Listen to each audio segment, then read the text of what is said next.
Definitely. So what you're describing, like all the thoughts and the judgments and everything, is definitely a result of duality, of the dualistic functioning of the mind. And I would say that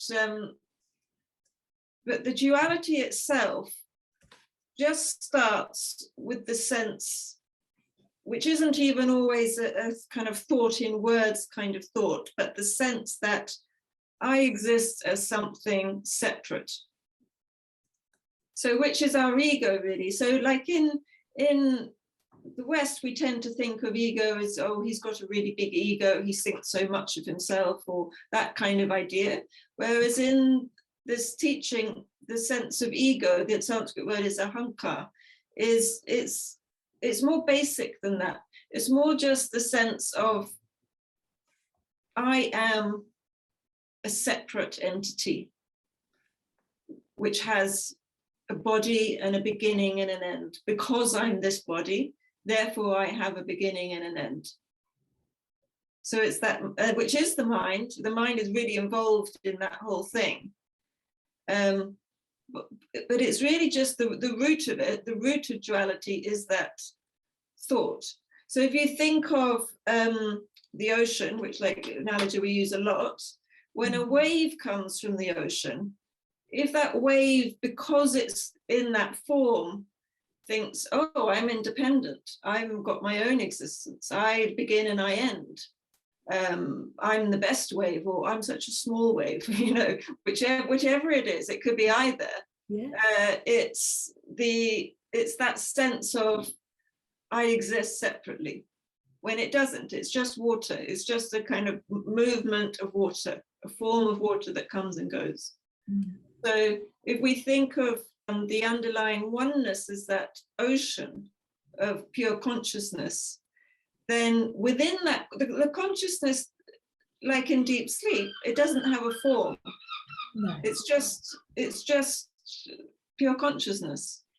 It's covered in deep sleep. It's not aware of itself. It's the tamas energy of the gunas. It's the kind of covering sense. So it's not aware of itself, which is why meditation is introduced as a practice, because meditation is like potentially, at least, that formless deep sleep, but with the awareness of itself.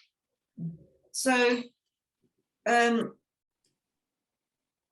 that sense just of, oh, I'm awake now and I'm this body and everything else is outside of me, all these things are separate, that's all part of duality. And you're right that the suffering that comes and oh, they shouldn't be like that and you should be like that, that's part of the whole functioning as well, because as soon as you're in that, then you don't want to die and you're protecting yourself.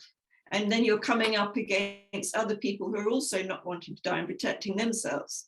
And so then you're bound to kind of clash. And there's rag and dvesh. You want the things that you think will keep you in a good state, alive, and you have kind of aversion to the things that you think are going to be harmful or might threaten you in some way.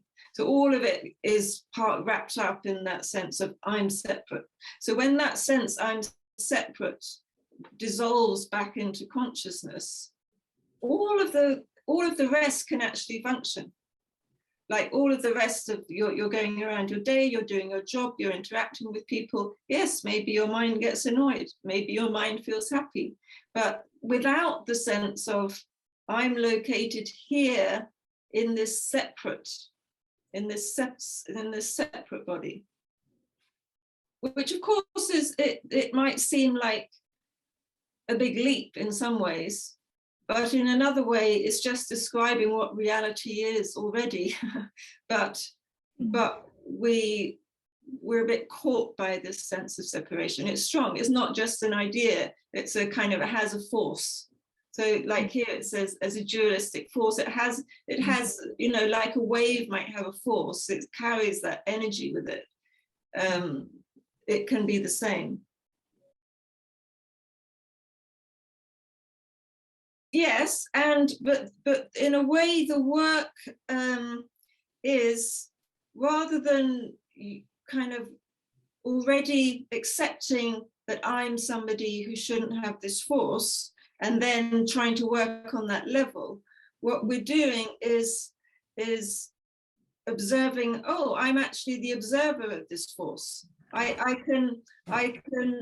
witnessing this force, I'm witnessing this sense of separation.